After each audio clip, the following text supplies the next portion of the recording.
Hi there. Next I'm going to review a very interesting pen which I like very much. I begin to like it very much, and that is from Faber-Castell, the EMotion. The EMotion comes in different finishes. It has mostly a metallic body, and here part of the barrel it can be plastic, or in this case it could be a wood like pear wood. I have two versions of this pen.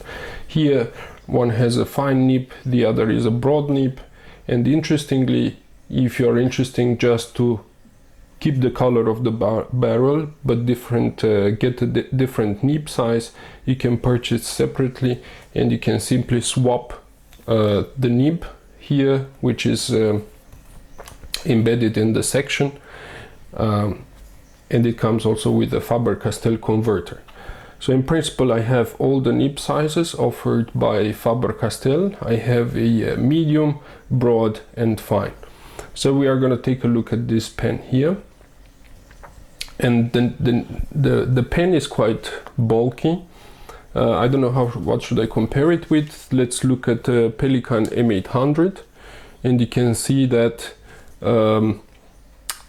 it looks, at least in the middle of the pen, it looks much bulkier in terms of girth than Pelikan. The look of the pen comes with a metallic cap, which is looks like it's chromed, and the finial ends up with a dimple here, which I think it looks very nice.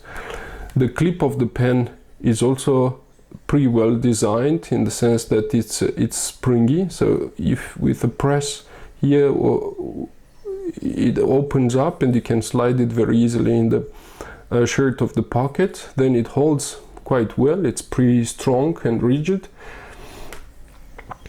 Also it looks like the cap is bullet shape.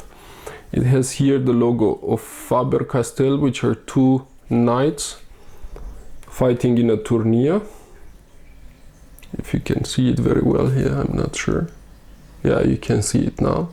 And then the Faber-Castell logo, and then since 1761. That's quite amazing that this company has been around for such a long time. I think it has been founded first in Germany sometime a few hundred years ago, and it started producing pencils, where the mind of the pencil was charcoal, and they did some innovation, and the company then grew.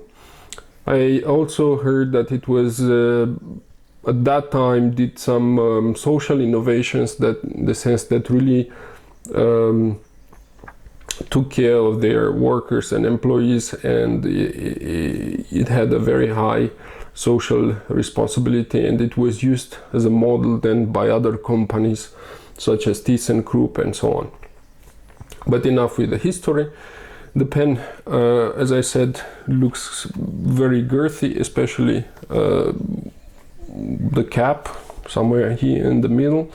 The cap opens with one turn, I think, one and a quarter turns. And here we have the section. The section is metallic here, and this is the part maybe I don't like so much about this pen, because it's very slidey. My fingers kind of slide down here, and it doesn't absorb sweat in any ways, and in the summer it's maybe not so pleasant to use. What I like is that the threads are very fine, very smooth. It doesn't bother me. I have the tendency to keep the pen for not exactly on the section, but a little bit above, right on the threads, and pens with very sharp threads bother me. But this, even though these are metallic threads, it don't bother me that much. And that the barrel is made out of real wood actually, which smells quite nice. And then the barrel can be removed here, and you have the Faber-Castell converter. The threads are metal on metal, as you can see it, making a very let's say sturdy work. There's no wobbling, no vibration. It's really sturdy, and probably it has a very high endurance. What I've noticed about this, that sometimes it tends to unscrew by itself depending on the condition, so you have to tighten it maybe a little bit better. Now the converter comes from Faber-Castell. It's also very nice. It's international standard. It takes international standard cartridges.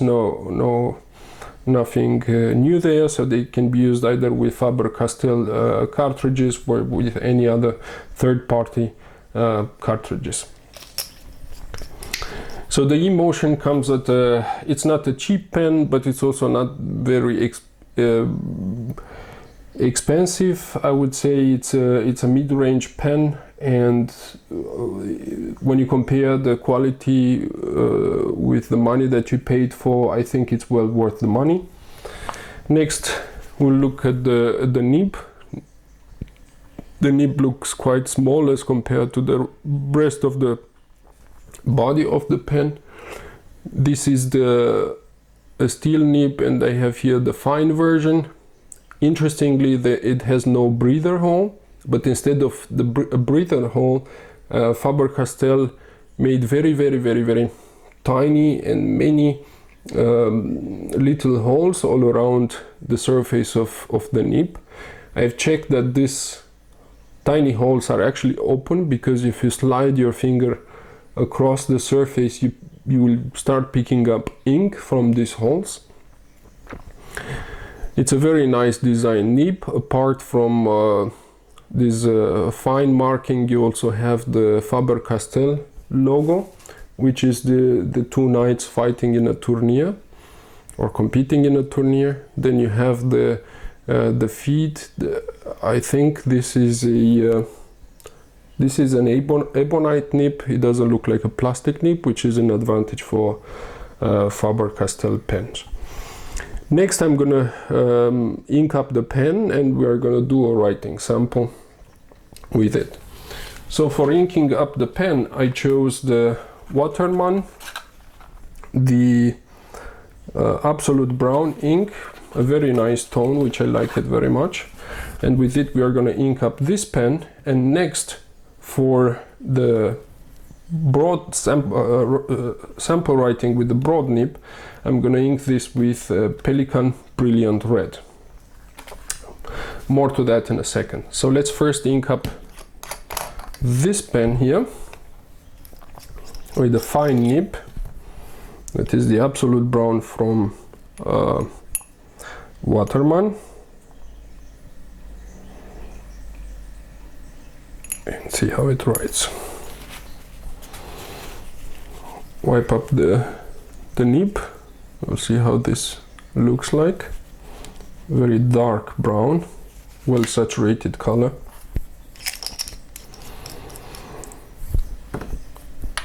Depending on the pen, this ink might also look like, if the pen is doesn't write very wet, this ink could also look like a sepia colored ink. We'll see about that in a moment. Let's ink up the second pen here. The difference in color between these two, both of them are pear, I think pear balm wood.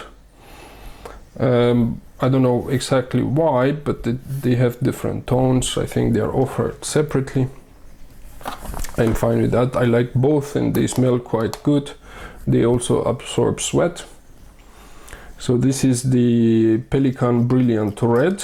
With it, I'm gonna ink the Faber-Castell EMotion with the broad nib version. Look at that, very beautiful color.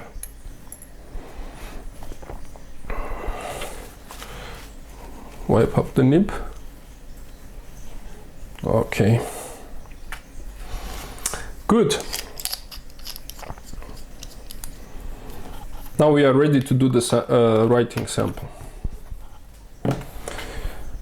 First I'm going to start with the fine nib. So this is Faber-Castell EMotion,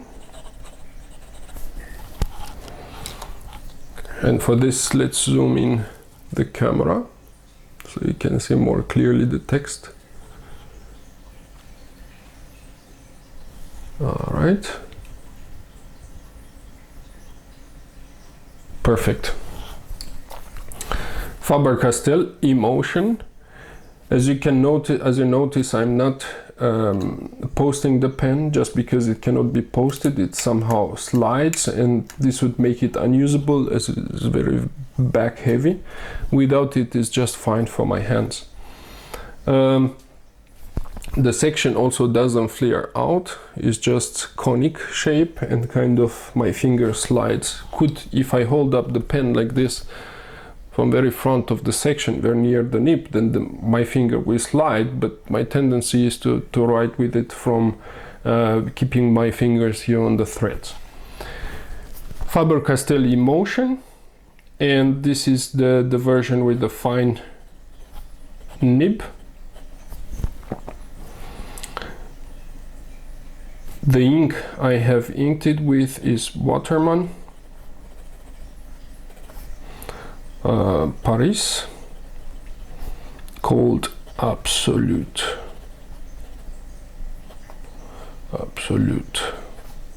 Brown. Absolute Brown.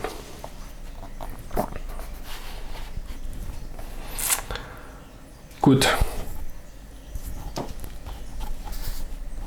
This is a relatively wet nib, as you can see.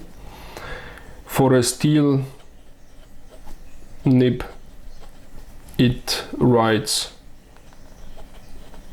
fantastically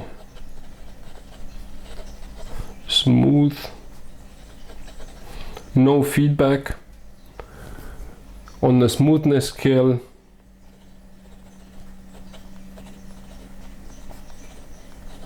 from 0 to 10, where 0 is the smoothest, this is probably a 1.5.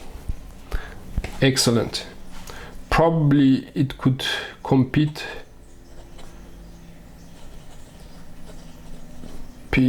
in smoothness with more expensive gold nibs. Although this nib is hard, has no flexibility to it, it is still doesn't feel like a nail, unlike models I think from steel nibs from Visconti that really feel very hard.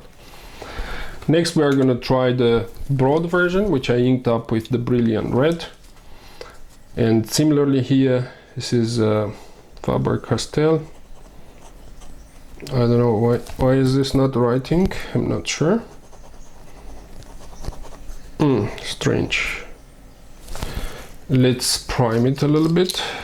This never happened to me with Faber-Castell. It has no hard starts really. I just don't know what happened here. Might be the paper, but I'm not sure. Yeah, finally. So yeah, it's Faber-Castell. As you can see now, it's quite a bit broader, this nib, Even the fine version was, let's say, feels like a medium size. So Faber-Castell EMotion. My handwriting is actually quite small, and for me, broad nib, it doesn't do that well. So broad nib steel also very smooth. In smoothness scale is for sure between 0.5 and 1 smoother. I would compare its smoothness to Pelikan M1000 broad nib. It's really fantastically smooth. Reverse writing, it also writes in reverse. This is also a very wet nib, even though the Pelikan inks are not known to be wet anyways. So now you can compare between the two pens. Broad Faber-Castell EMotion, broad nib, fine nib Faber-Castell. This was my review. Thank you very much for watching, and see you next time. Bye bye.